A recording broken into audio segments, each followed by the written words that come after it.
அவ வந்தோடனே சொல்லிட்டு அம்மா உன்னை கட்டி குத்த போது ஓடிடுனா வெளியில வந்தோடனே கையில போட்டு முதுகுலே முங்கு குசிட்டா. அவ அம்மா சொல்லிட்டே போயிட்டு வேண்டாம் உனக்கு கொன்று அப்படின்னு சொல்லிட்டு அதனால கத்தி வச்சு குத்திட்டா. என் மச்சிரனும் சேர்ந்துதான் எல்லாமே அவன் குடும்பமே சேர்ந்து கொல்ல பார்க்காங்க.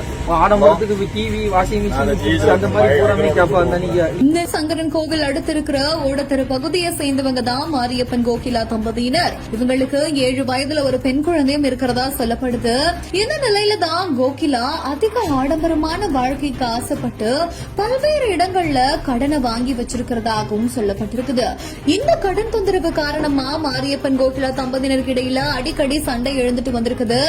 இந்த நிலையில தான் மாரியப்பன் வேலை முடிஞ்சு வீட்டுக்கு திரும்புற அந்த சமயத்துல கோகிலா அவங்களோட குடும்பத்தோட பேச்ச கேட்டுக்கிட்டு தன்னோட கணவனையே கத்தியால சரமாரியா குத்திருக்காங்க.